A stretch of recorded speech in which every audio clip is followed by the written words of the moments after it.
चलिए, तो कल हमने इसका जो फ्रेंच रेवोल्यूशन से स्टार्ट किया था, तो आज मैं किसी को भी इसके रिलेटेड क्वेश्चन पूछ सकता हूं, है ना? Are you ready now? Yes sir. तो पहला क्वेश्चन मैं बॉयज सेक्शन से पूछता हूं कि फ्रेंच रेवोल्यूशन ही क्यों? पहला, फ्रेंच रेवोल्यूशन ही क्यों, और इससे क्या इंपैक्ट पड़ा पूरे यूरोप पे, और इसी से क्यों पड़ा? बॉयज सेक्शन में से मैं ऐसे बोलूंगा, क्वेश्चन को मैं एक बार रिपीट कर रहा हूं, ठीक है? फहीम इधर देखो, क्वेश्चन को मैं एक बार रिपीट कर रहा हूं कि सर फ्रेंच रेवोल्यूशन से जो नेशनलिज्म है ना पूरे यूरोप में फैला, क्यों? सर फ्रेंच रेवोल्यूशन से ही नेशनलिज्म क्यों फैला?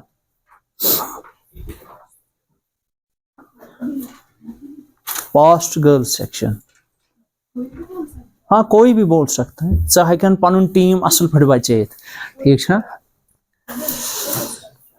बोलो बेटा मुताहिरा, चलो बोलो आप ही, फ्रेंच रेवोल्यूशन से ही क्यों? आप नहीं ऐसे ही बोल सकते हो। ये क्योंकि एक कोट है हमारे पास कि फ्रांस में वेरी गुड, गुड। तो इसलिए जो भी फ्रांस में होता है, जैसे कि वहाँ पर रेवोल्यूशन है ना, उसका पूरा इम्पैक्ट जरूरी है कि पूरे यूरोप पे। हाँ बिल्कुल, तो फ्रांस जो था ना, इसका इन्फ्लुएंस, इसका असर, इसका इफेक्ट पूरे यूरोप पे होता था।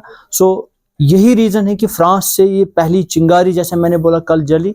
और इसमें फिर हमने देखा था कि फ्रेंच रेवोल्यूशन में सबसे पहले कि फ्रेंच के जो ये फ्रांस के जो रेवोल्यूशनरीज थे, उन्होंने कौन से सिटअप्स ऐसे उठाए ताकि उसमें से क्या हो जाएगा, उनमें से जो फीलिंग ऑफ जो मैंने बोला, फीलिंग ऑफ ये ना कलेक्टिव आइडेंटिटी आ जाए, ठीक है ना? कुछ हमने इसमें से बोले थे, ठीक है?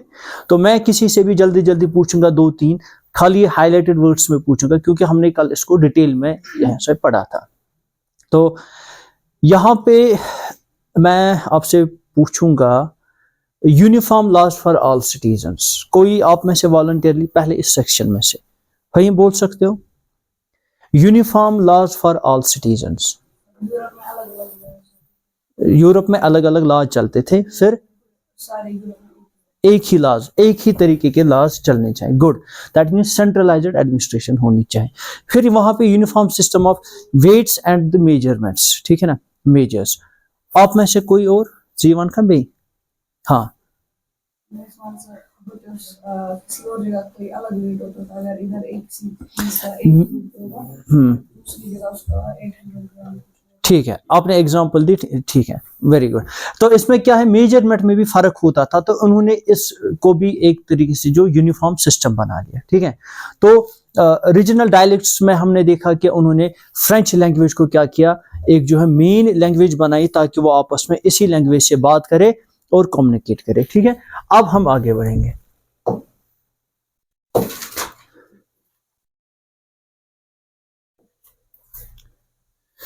पहला, सर इसका ऑब्जेक्टिव,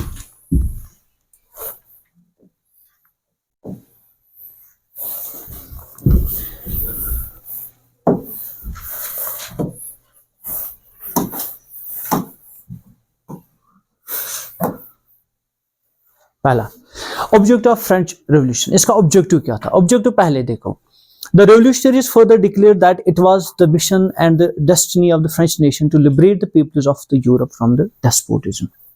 यहाँ पे वर्ड आया despotism और liberate, ठीक है ना? इसको पहले देखेंगे। पहले इनका मिशन क्या था?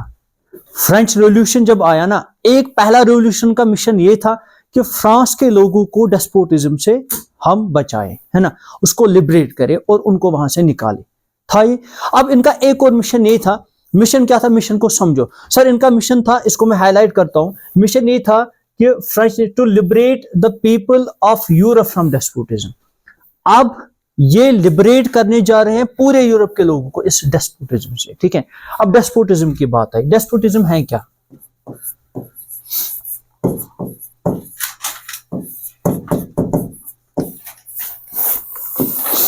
कोई बोलेगा आप में से अब डेस्पोटिज्म है क्या? क्योंकि इसको मैंने ऑलरेडी एक बार बोला है। जिसने क्वेश्चन किया था उसी से मैं पूछता हूं, डेस्पोटिज्म क्या है? आपने किया था? अच्छा, अब क्वेश्चन कारण में मटी है वहां जी में है, ठीक है, ओके। मुताहिरा, डेस्पोटिज्म है क्या? जुल्म ये होता है, लेकिन इसको अब पूरे तरीके से समझ लेना। देखो डेस्पोटिज्म है क्या, समझो। सर ये गवर्नमेंट होती है कुछ बंदू के पास या एक इंडिविजुअल के पास, जो कि उस गवर्नमेंट को चलाता है क्रोलिटी के हिसाब से। दैट मीन्स वो जुल्म करता है। वो गवर्नमेंट जो होती है ना, वो एब्सोल्यूटिस्ट गवर्नमेंट होती है। आवाज समझ? तो आप यहां पे आप इसको लिख लेना, एब्सोल्यूटिस्ट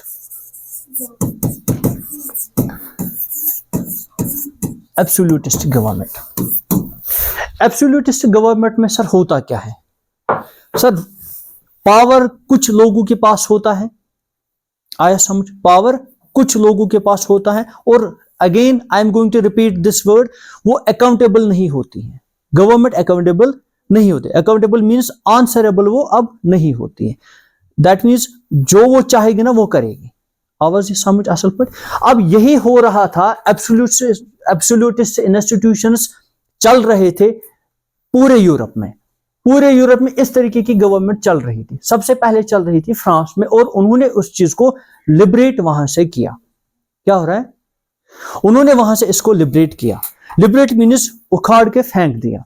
जैसे एक एग्जांपल हम देखेंगे कि जो फेडरिक सूरियो की उस पिक्चर में हमने देखा कि एब्सोल्यूटिस्ट इंस्टीट्यूशंस के वो रिमेन्स वो जो है आगे जाके उन्होंने फेंके थे। यहां पे सबसे पहला वो काम हुआ फ्रांस में। एब्सोल्यूटिस्ट मोनार्क जो वहां पे था, लुईस 16 जो वहां पे था, उसको उन्होंने उठा के फेंक दिया था। ठीक है ना? पूरा नहीं फेंका था। अभी इसमें भी कुछ हम देखेंगे अभी कि किस तरीके से वो चल रहा था। इसको अभी एक मैप के थ्रू हम समझने की कोशिश करेंगे। सर अब यहां पे आपको ये समझना है, फ्रेंच रेवोल्यूशन हमने कल पढ़ा, किस तरीके से उनमें सेंस ऑफ कलेक्टिव आइडेंटिटी आई। वो पॉइंट्स आप याद रखोगे ऐसे ही, ठीक है ना? अब दूसरा पॉइंट यहां पे ये है, सर इसका अब ऑब्जेक्टिव क्या था? फ्रेंच रेवोल्यूशन तो आया, इसका मिशन क्या था? मिशन ये था, अब यूरोप के जितने भी लोग हैं जहां पे ये डेस्पोटिज्म चल रहा है, डेस्पोटिक गवर्नमेंट चल रही है, एब्सोल्यूटिस्ट इंस्टीट्यूशंस रन कर रहे हैं, और वो क्या कर रहे हैं वहां पे? सर वो जुल्म कर रहे हैं वहां पे। ऐसे इंस्टीट्यूशंस को सबको हम क्या करेंगे? लिबरेट करेंगे, उनको हम खत्म करके फेंकेंगे, और हम एक नए इंस्टीट्यूशंस को वहां पे एस्टेब्लिश करेंगे। आया समझ? सर नए इंस्टीट्यूशंस कौन से होंगे? नए इंस्टीट्यूशंस वो होंगे जो कि एब्सोल्यूटिस्ट नहीं होंगे, जो जुल्म अब नहीं करेंगे, जो as per the will of the people चलाएंगे गवर्नमेंट को। आया समझ? अब ये मिशन है इनका। अब देखेंगे क्या ये इस मिशन में कामयाब हुए कि नहीं, इसको जो है आगे हम देखेंगे। सर मिशन ये है, इस चीज का एक लाइन में इन्होंने लिखा है, मिशन ये है, they want to help other people of the Europe to become nations. Sir क्या वो नेशन अभी नहीं बने थे? नहीं, बिल्कुल भी नहीं बने थे। सर नेशन क्यों नहीं बने थे? वहां पे भी वही चल रहा था जो यहां पे हमने देखा। चल रहा था क्या वहां पे? आप देखो क्या चल रहा था, यहां पे देख लेना। सर वहां पे चल रहा था लॉ पैट्री, सिटीजनशिप बिल्कुल भी नहीं थी। सिटीजनशिप लोगों के पास नहीं थी। इसका मतलब सीधे ये है कि sir people don't have any rights. Citizenship नहीं थी लोगों के पास, राइट्स भी नहीं थे। क्यों? सर वहां पे डेस्पोटिज्म चल रहा था, एब्सोल्यूटिस्ट गवर्नमेंट चल रही थी। ठीक है ना? अब ये क्या करना चाहते हैं? ये करना चाहते हैं कौन से? फ्रेंच रेवोल्यूशन के जो रेवोल्यूशनरीज हैं, वो यही चाहते हैं कि जैसे हमारा फ्रांस एक नेशन स्टेट बना। नेशन स्टेट मैंने आपको कल समझाया सर, जहां पे कलेक्टिव आइडेंटिटी होगी, जहां पे रूल्स एंड रेगुलेशंस होंगे, कॉन्स्टिट्यूशंस होंगे, और जहां पे सिटीजनशिप होंगे, दैट मींस जहां पे लोगों के पास राइट्स होंगे, और वो राइट्स को डिमांड करेंगे गवर्नमेंट से। ठीक है ना? और वो गवर्नमेंट कैसी होगी? सर वो गवर्नमेंट डेमोक्रेटिक तरीके से जो है चलेगी, और डेमोक्रेटिक तरीके से ही वो इलेक्ट होगी। ठीक है ना?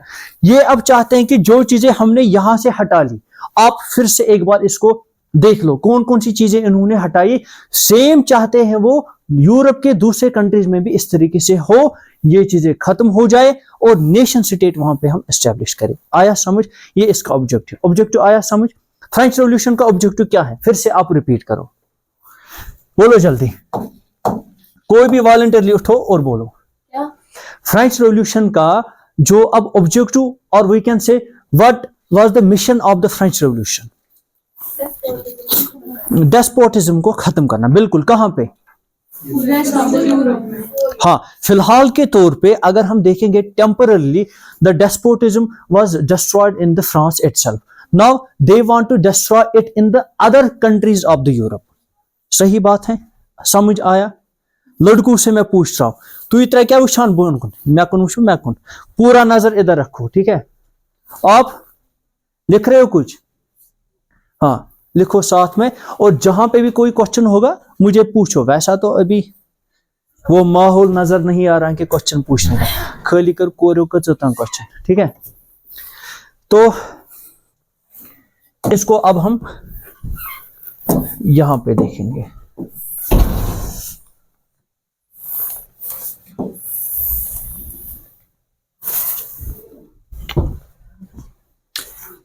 इस चीज को एक बार आप रिपीट कीजिएगा, क्योंकि आप लोगों ने ये पढ़ा है, ठीक है।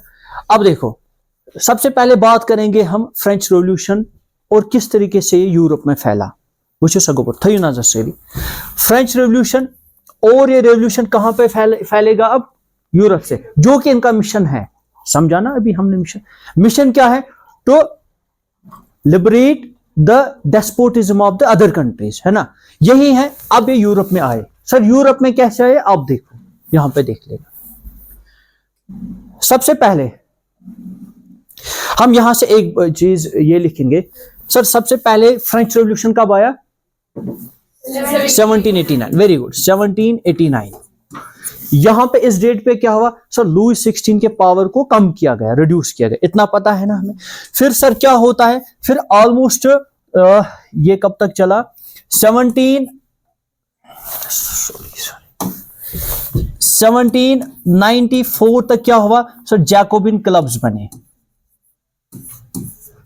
मैं फ्रांस की बात कर रहा हूं, जैकोबिन क्लब्स, और ये अब हुकूमत चलाने लगे रशिया में।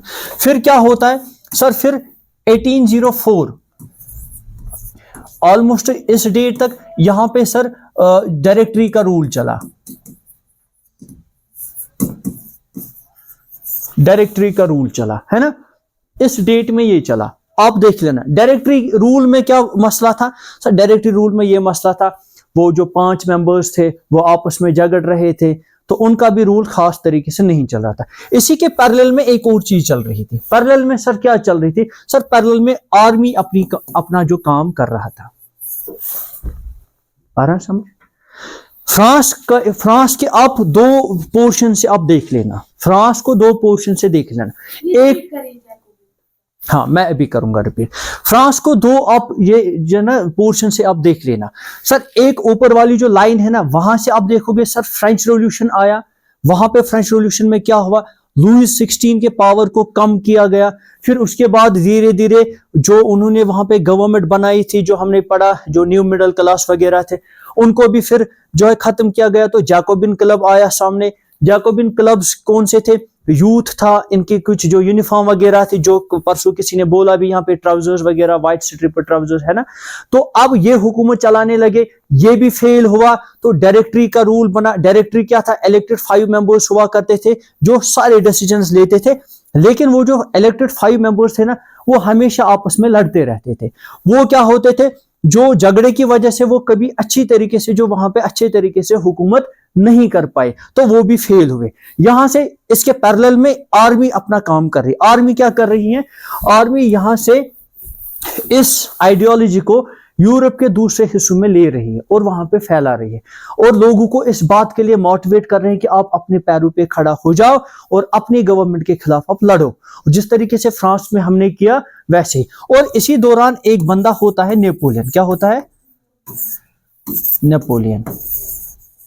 वो आर्मी में एक आम सादा सा बंदा होता है। वो यहां से पॉलिटिकल कंडीशन स्टेबल नहीं है। ऊपर आप देख रहे हो स्टेबल है नहीं है, कहीं तो कभी जैकोबिन क्लब, तो कभी जो है न्यू मिडिल क्लास, तो कभी डायरेक्टरी। तो इसमें ये हमें पता चला कि पॉलिटिकल अनस्टेबिलिटी वाज देयर। इसी दौरान नेपोलियन ने इस चीज का फायदा उठा के सारे पावर को गेन किया। जब ये इधर पहुंचा, किधर? 1804 तक, जब डायरेक्टरी रूल भी अब जो है बिगड़ने लगा, या मींस हम ऐसे बोलेंगे कि ये स्टेबल अब नहीं हुआ। नेपोलियन तब तक यहां से आते आते जब नेपोलियन इधर पहुंचा, इसने बोला सबको अपने ये बाजार आप अब बंद कर लो, अब जो हुकूमत चलेगी वो मेरी चलेगी। आवाज समझ? तो नेपोलियन ने क्या किया? ही गेन पावर, और इसने यहां से डिक्टेटरशिप चलाई। आवाज समझ। यहां पे इसने अब डिक्टेटरशिप चलाई। मैंने आपको पूरी स्टोरी शॉर्ट में समझाई कि फ्रेंच रेवोल्यूशन में क्या हुआ। यहां से इसने क्या किया, अब डिक्टेटरशिप इसने चलाई। वह थे जो थी पूरे याद।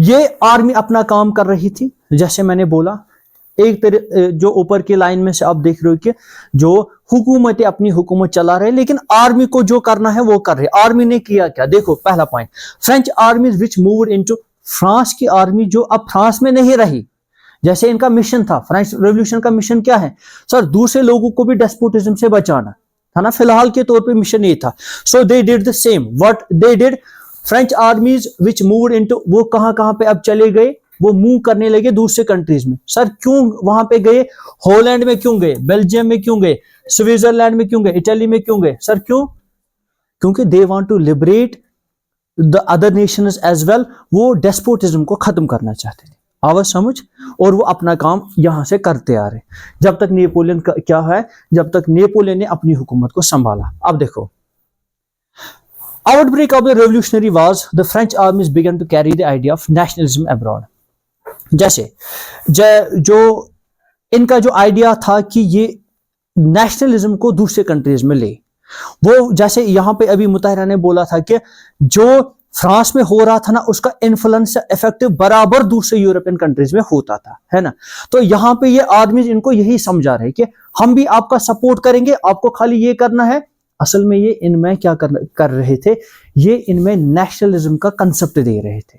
नेशनलिज्म क्या है सर, आप अपनी गवर्नमेंट के अगेंस्ट खड़े होकर उनसे लड़ो, उनसे अपने राइट्स मांग लो। अगर इतना नहीं कर सकते हैं, हम ही हुकूमत करेंगे आप पे, हम दिखाएंगे कि किस तरीके से हुकूमत चलाएंगे।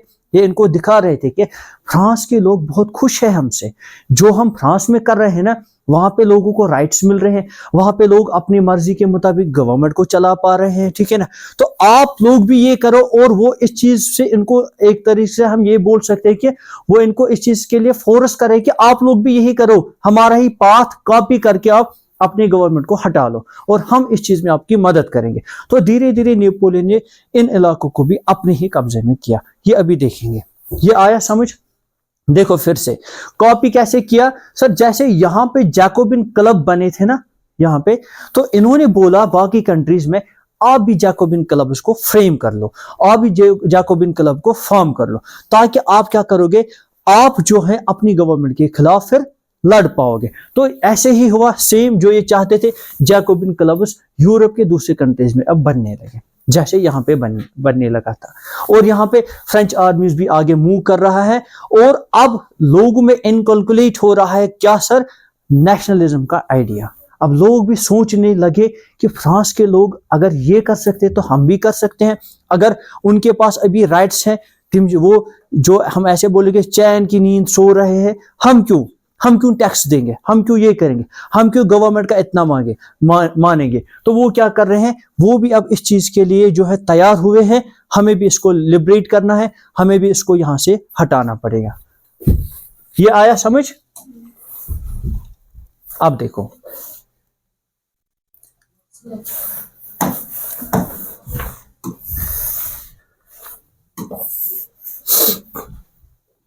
नेपोलियन, फ्रांस और यूरोप। नेपोलियन ने फ्रांस में किस तरीके से स्टार्ट किया और फिर यूरोप में धीरे धीरे। Napoleon set about introducing many of the reforms that he had already introduced in France. अब ये बात है आफ्टर 1804 की, जब नेपोलियन ने क्या किया, नेपोलियन ने डिक्टेटरशिप को अब एस्टैब्लिश किया ना। क्यों किया डिक्टेटरशिप को एस्टैब्लिश, कोई बोलेगा क्योंकि सर वहां की जो अपनी पॉलिटिकल कंडीशन थी ना, वो अनस्टेबल थी। कभी जैकोबिन क्लब तो कभी डायरेक्टरी, तो कभी न्यू मिडिल क्लास, तो कभी लुईस 16। तो वहां पे कभी स्टेबल गवर्नमेंट रही ही नहीं। 10 साल के लिए कभी गवर्नमेंट चली ही नहीं, 2 साल 3 साल 4 साल फिर ब्रेक, फिर लोग फिर से उठते थे, जुल्म हो रहा है फिर से। देखो एक बार लोग जब बेस्टाइल पे उन्होंने हमला किया ना, अब लोगों को पता चला कि अगर कोई भी कभी भी कोई भी सिस्टम जो है हमारे खिलाफ काम करेगा ना, हमें उसको लिबरेट करना अब आएगा। क्योंकि अब लोगों को पता है हमने इतने जो है ना शक्तिशाली बंदे, किसको, लुईस 16 को वहां से लिबरेट किया, तो बाकी का तो बात ही नहीं, हम उनको भी लिबरेट कर सकते हैं। तो यही वजह हुआ कि कभी जैकोबिन क्लब का रूल, कभी उनका, तो कभी डायरेक्टरी का, ठीक है। तो इस नेपोलियन ने इसी चीज का फायदा उठा के, पॉलिटिकल अनस्टेबिलिटी का फायदा उठा के अपने आप को इतना पावरफुल बनाया और डिक्टेटरशिप को अनाउंस किया कि आज के बाद हुकूमत मेरी होगी। आवाज समझ। अब इसने जब हुकूमत अब संभाली, इसने कुछ रिफॉर्म्स किए। रिफॉर्म्स मींस इसने रूल्स एंड रेगुलेशंस में चेंजेस किए, जो कि लोगों को पहले पहले बहुत जो ना ये उसमें जो है अच्छे लगे, ठीक है ना। वो they like the reforms of the Napoleon. क्यों, कौन से रिफॉर्म्स थे, सबको पढ़ेंगे। तो जैसे यहां पे कुछ रिफॉर्म्स इसने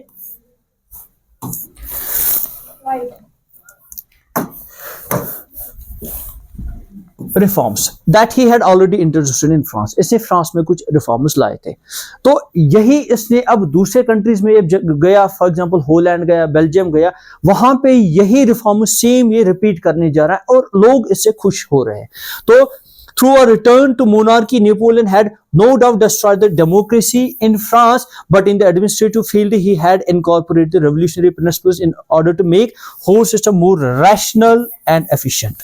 देखो, अगर डेमोक्रेसी खत्म हो गई है ना, डेमोक्रेसी क्यों खत्म हो गई, मैंने अभी एक चीज रिपीट किया, एक वर्ड मैंने बोला, नेपोलियन ने एस्टैब्लिश किया क्या, dictatorship. That means dictatorship is opposite to democracy. Dictatorship में क्या होता है, डिक्टेटरशिप में वही होता है जो मोनार्की में होता है, ठीक है ना, थोड़ा सेम होता है। डिक्टेटरशिप फॉर एग्जांपल कोई आर्मी का बंदा है, जैसे नेपोलियन था, उसने बंदूक के नोक पे क्या है, हुकूमत को संभाला और हुकूमत को एस्टैब्लिश किया। अब जो वो बोलेगा वही होगा, ठीक है ना। इससे क्या होगा, उसको किसी ने चुना भी नहीं, नेपोलियन को किसी ने चुना, वोट डाल के नहीं चुना, वो खुद ही आके बंदूक के बल पे उसने हुकूमत को संभाला। इसी को बोलेंगे डिक्टेटर, जिसको कोई चुनता नहीं है। डिक्टेटर को कोई चुनता, और डिक्टेटर भी अकाउंटेबल नहीं होता, वो एब्सोल्यूटिस्ट होता है, जैसे वो चाहेगा वैसे करेगा, सेम एज मोनार्क, लेकिन अब इसके पास गन है, ठीक है ना। फर्क फिलहाल इतना ही है। लेकिन अगरचे डेमोक्रेसी यहां पे डिस्ट्रॉय हो गई ना, जैकोबिन क्लब्स इलेक्ट हो रहे थे, डायरेक्टरी इलेक्ट हो रहे थे, जो हम देखेंगे कि जो कॉन्स्टिट्यूशन मोनार्की में कुछ मेंबर्स इलेक्ट हो रहे थे, लेकिन अब इलेक्ट कोई नहीं होगा। अब नेपोलियन खुद आएगा, जो नेपोलियन की मर्जी होगी वही पार्लियामेंट में उसका हिस्सा बनेगा। आवाज समझिए असल पर। अब देखो, लेकिन डेमोक्रेसी अगर इसने डिस्ट्रॉय की, डेमोक्रेसी को डिस्ट्रॉय किया, लेकिन कुछ इसने रेवोल्यूशनरी स्टेप्स ऐसे लिए थे, उसने ऐसे कुछ रूल्स को इनकॉर्पोरेट ऐसे किया था, ही इनकॉर्पोरेटेड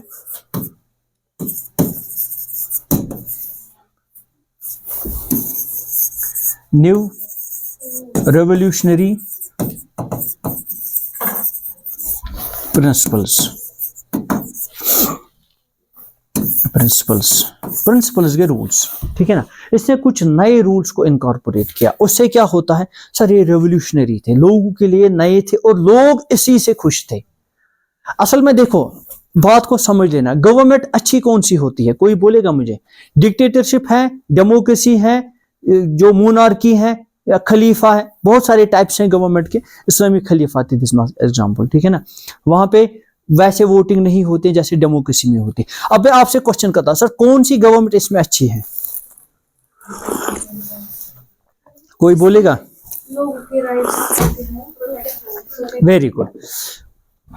गवर्नमेंट कोई भी हो, ये मेरी ये मीन राय, ये एक सही तहसीत के, लेकिन मेरी राय ये है, गवर्नमेंट कोई भी हो, चाहे शरिया हो या चाहे और कोई रूल चलाए, लेकिन अगर लोगों के राइट्स अच्छी तरीके से प्रोटेक्ट हो रहे ना, सबसे बेस्ट गवर्नमेंट यही है, ठीक है ना। शरिया की बात करेंगे, वहां पे लोगों के राइट्स की प्रोटेक्शन होती है, लोग शरिया में पूछ सकते हैं, ठीक है ना। तो वहां पे क्या होता है, लोगों के राइट्स प्रोटेक्ट होते, दैट्स वाई वहां पे शरिया में देखेंगे ऐसे रूल्स हैं जहां पे से फॉर एग्जांपल वहां पे जो है क्राइम्स भी कम देखने को मिलते हैं, है ना, सब चीजें जो है कम देखने को मिलते हैं। तो मेरे ख्याल से फिलहाल हम बोलेंगे शरिया is the best type of the government, है ना, जहां पे राइट्स को प्रोटेक्शन मिलती है, हर एक मजहब के लोगों की प्रोटेक्शन वहां पे होती है। तो वैसे ही यहाँ पे फिलहाल वर्ड आया डिक्टेटरशिप। क्या सर ये डिक्टेटरशिप लोगों के लिए सही है? लेकिन जो इसने सेटअप्स उठाए, जो इसने रूल्स उठाए under the name of dictatorship, नाम से कुछ नहीं लेना है, काम देखो बंदे ने किया क्या। बंदे ने काम ये किया जो लोगों को पसंद आया, ठीक है। वो जैकोबिन क्लब नहीं कर पाए, वो अभी तक जो है वो डेमोक्रेसी में नहीं हो पाया जो अभी डिक्टेटरशिप में होता है। That's why people like dictatorship more than the democracy at that time, क्योंकि उनको जो है ना, उनको जो अच्छे अच्छे रूल्स इसी में मिले। अब सर इसने ऐसा किया क्या कि लोग खुश है? सर इसने एक कोड लाया जिसका नाम था सिविल कोड ऑफ 1804, और we can say Napoleonic civil code. आया समझ? इसको आगे जाके हम देखेंगे नेक्स्ट स्लाइड।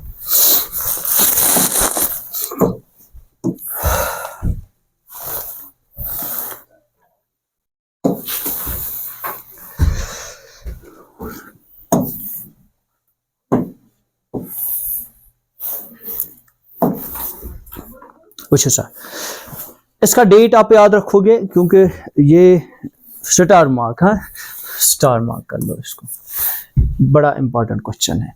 तो सारे जो हैं पॉइंट्स इसमें आप अच्छे से याद रखोगे। जैसे अभी हमने देखा था कि इससे पहले वाला जो हमने कल पढ़ा था, तो कौन से स्टेप्स उठाए थे फ्रेंच रेवोल्यूशन ने, वैसे ही ये भी आप अच्छे से याद रखोगे और इनको हम डिटेल में पढ़ेंगे। पहला पॉइंट सर, सिविल कोड जो है ये नेपोलियन ने लाया। हमने अभी देखा था उसने कुछ चेंजेस किए, रेवोल्यूशनरी चेंजेस किए, वो ये है।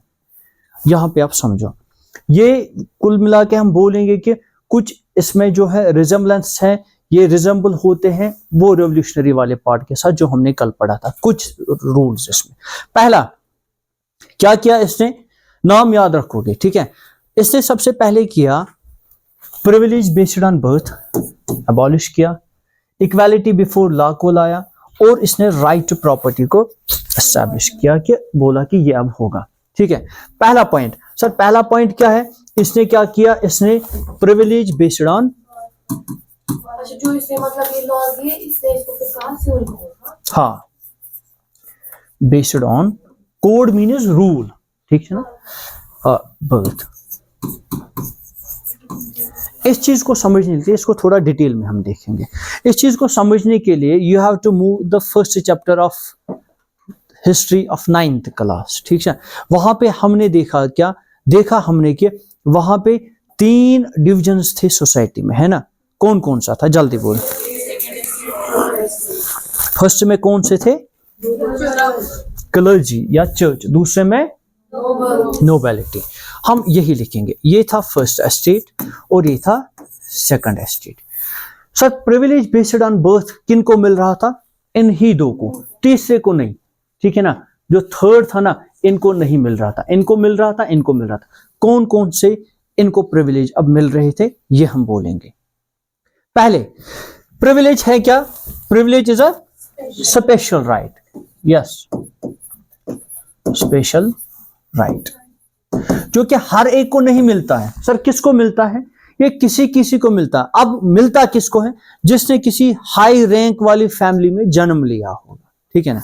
पहला प्रिविलेज क्या था सर, पहला प्रिविलेज ये था, the first estate and the second estate was exempted from paying tax. ये था पहला, बात को समझ लेना। Sir the first and the second estate was exempted from paying tax, इनको देना ही नहीं था, कभी भी नहीं देना था।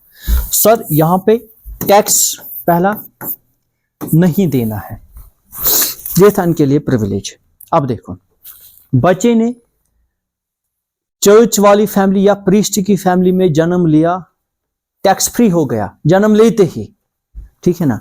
लेकिन बच्चे ने इस थर्ड कॉमन मैन की कैटेगरी में जन्म लिया, फंस गया।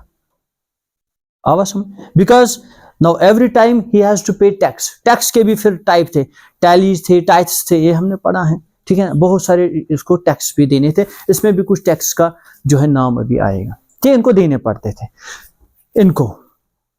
लेकिन अब क्या, यहां से हमें पता चला सर एक बंदे को एक स्पेशल राइट मिलता है। क्यों मिलता है, क्योंकि उसने एक स्पेशल फैमिली में जन्म लिया। सबसे पहले नेपोलियन ने बोला बात ही गलत है, कोई स्पेशल फैमिली नहीं होती है, everyone is equal before law. तो बोला इस चीज को खत्म कर लो, लोग खुश होंगे। अब जो ये तो डेमोक्रेसी ने भी नहीं किया था, जो अब डिक्टेटरशिप कर रहा है।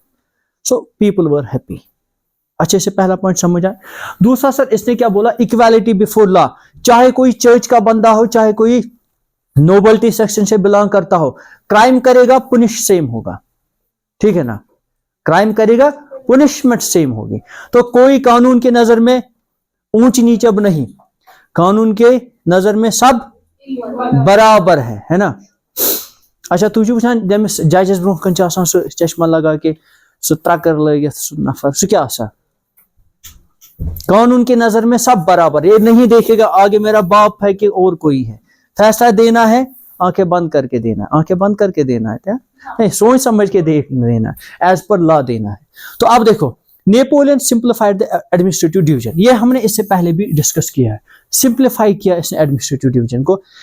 और क्या किया इसमें, फ्यूडल सिस्टम को एबॉलिश किया और freed peasant from the serfdom and the manorial dues. यहां पे अब एक और बात है सर, फ्यूडल सिस्टम क्या होता था, फ्यूडल सिस्टम ये होता था, वो सर फ्यूडल सिस्टम समझो सितनस, ये लैंड है और रेड से बनाएंगे इनका लॉर्ड, ठीक है ना, ये गो मुइन तो हेड यमन, ये गो क्या लुईस 16 को, ये ठीक है ना, लुईस 16 को यहां से टैक्स लेना है, कहां से लेना है, इस वाले पोर्शन से भी टैक्स, इससे भी, इससे भी, इससे भी, वो थोड़ी खुद जाएगा। उसे किसी एक बंदे को इधर रखा, वो बन गया फ्यूडल लॉर्ड। जमीन किसी की प्रॉपर्टी नहीं होती थी, क्योंकि राइट टू प्रॉपर्टी था ही नहीं, कहीं पे मत था, राइट टू प्रॉपर्टी था, कोई जमीन को ये ना ऑनरशिप हो सकती थी किसी की, नहीं हो सकती थी, राइट टू प्रॉपर्टी था ही नहीं, समझो राइट टू प्रॉपर्टी था ही नहीं। अब क्या प्रॉपर्टी किसकी थी सर, प्रॉपर्टी या तो चर्च की थी या तो नोबल्टी की। तो वो क्या करता था, वो यहां पे किसी बंदे को हेड रखता था, रखा इसने इसको हेड, ये बन गया अब फ्यूडल लॉर्ड। क्या बना, फ्यूडल लॉर्ड। इस फ्यूडल लॉर्ड को टैक्स हासिल करना है सर, टैक्स कहां से ये हासिल करेगा, टैक्स लोगों से ये हासिल करेगा। इतना जुल्म जो है लुईस 16 नहीं करता था जितना ये फ्यूडल लॉर्ड अब इन लोगों पे करता था। किसको बोलते थे, फ्यूडल सिस्टम। हाँ, ये जो कड़ा ये मज कड़ा, अगर अमिस लुईस 16 वन चे दिन में 10 रुपये, हमें 15 रुपये मसल वलित, 5 थवान चंदस 10 दिवान हमिस, आराम इस तरीके से सिस्टम चलता था। तो फ्यूडलिज्म क्या था, सबसे पहले इसने फ्यूडल सिस्टम को ही खत्म किया। कोई फ्यूडल सिस्टम नहीं, लोग बोलेंगे ना डिक्टेटरशिप ही अच्छी है, बोलेंगे ना, अब लोगों को पैसा नहीं देना है गवर्नमेंट को, कोई भी टैक्स नहीं, ठीक है ना, वो क्या इसको जो पसंद करेंगे ना ऐसी गवर्नमेंट को, चाहे अब डिक्टेटरशिप के नाम पे हो या मोनार्की के नाम पे, लोगों को जो राहत मिल रही है ना, लोगों को जो अब जो आसानियां जो पैदा हो रही है ना इस गवर्नमेंट की वजह से, they like it. Now move to second point, freed peasant from the serfdom and the manorial dues. Sir manorial dues क्या होता था, वो मोनोरल ड्यूज क्या होता सर, मोनोरल ड्यूज आसान, यह अक किस्म फीस पेवान भरुन अकिस जमींदारस स्टेटस कुन, ये एक फी होता था, फीस, यह प्रॉपर्टी टैक्स वगैरह यह अमिस जमीनस पेवान यूता अमिस नेरहा, उसमें इसको फी देना पड़ता था, किसको, गवर्नमेंट को। इस मोनोरल ड्यू को भी खत्म किया। मोनोरल ड्यू आप यहां से आप लिख लेना, it is some sort of fee, ठीक है ना, which has to paid by the peasant to the state, ये पेवान डायरेक्ट दियो। दयिम छ सर्वडम। सब सर्वडम क्या होता था, सर्वडम होता था ये एक बाउंडेड लेबर होता था, ये बेचारा एग्रीमेंट करके फंस जाता था और without proper taking proper permission from the owners वो वहां से नहीं निकल सकता था। तो ये क्या था, ये सब बाउंडेड लेबर था, बाउंडेड लेबर। और यहाँ पे ये अपना जो है ना, जिस वेजेस का जो प्राइस था ना वो भी तय नहीं कर पाता था, ये कौन देता था, यही ऑनर, जो जितनी मर्जी वो इतना देता था। और क्या होता था इसमें सर, इसने मोनोरल ड्यूज भी हो गया, राइट टू प्रॉपर्टी यहां पे आया ना, राइट टू प्रॉपर्टी भी अब इसने बोला कि हाँ अब कोई भी बंदा प्रॉपर्टी रख सकता है, वो ऑनर बन सकता है प्रॉपर्टी का। दैट मीन्स अब जमीन आम लोगों का भी हो सकता है। आवाज समझे, वो मुझे ब्याक पॉइंट थे। सर्वडम हुआ बाउंडेड लेबर, ये थे पीजेंट्स, ठीक है ना, ये सर्व्स हुआ करते थे, जो ये ना एग्रीमेंट के थ्रू किसी को काम करने के लिए जमीनों में लाते थे या गारन मज थवान, पत पेवान 3 वरियन 4 वरियन कुन प्राइजस पे रोजन, और वो विदाउट द प्रॉपर परमिशन वहां से नहीं निकल सकते थे। आया समझ। अब देखो यहाँ पे जल्दी जल्दी, टाउन्स में क्या होता था, गिल्ड रेस्ट्रिक्शंस वर रिमूव्ड। गिल्ड रेस्ट्रिक्शन आप देखोगे,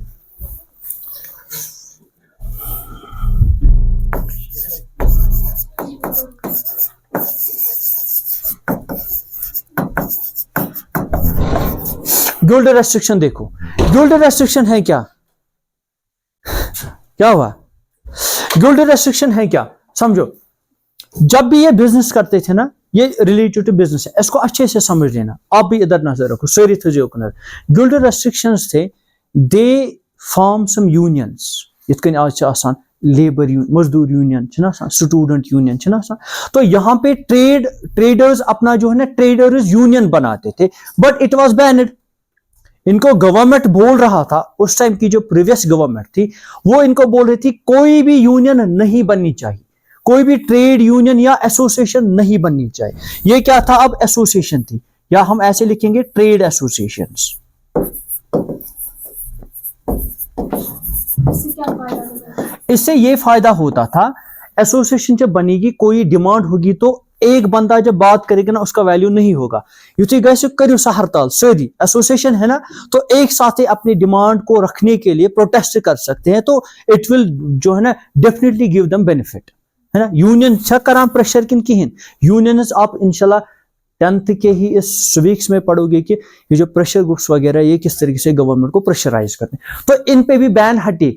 नेपोलियन ने इनको क्या बोला, मुझे कुछ नहीं चाहिए, मुझे बिजनेस चाहिए, चाहे आप यूनियन बनाओ क्या बनाओ, मुझे इससे कुछ नहीं है, आप यूनियन बनाओ। ये अब हो गया ये। अब लास्ट का इसका पॉइंट है, अच्छा, transport and communication system improve, ये हमने देखा था sir, transport communication system roads वगैरह अच्छे अच्छे बनने लगे। नेपोलियन ने बोला कि मुझे बिजनेस में कोई भी रेस्ट्रिक्शन नहीं होनी चाहिए, तो सब कुछ अच्छा होना चाहिए। जो peasants artisans workers and new businessman enjoyed a new found of freedom, तो ये जो तो हमने देखा कौन से रूल्स इसने चेंज किए। अब इसकी वजह से क्या हुआ, लोगों को एक नई जो किस्म की जो फ्रीडम मिली, और they enjoyed it and they like these rules and the rule of the Napoleon. पहले इन्होंने इसको लाइक किया because of these new reforms and the principles. कल इंशाल्लाह हम देखेंगे अब के इसके आगे क्या होता है, क्या लोगों ने सच में इसको फिर कंटिन्यूअसली ही वो इसको लाइक करते गए, या इसमें कुछ और हुआ। ठीक है।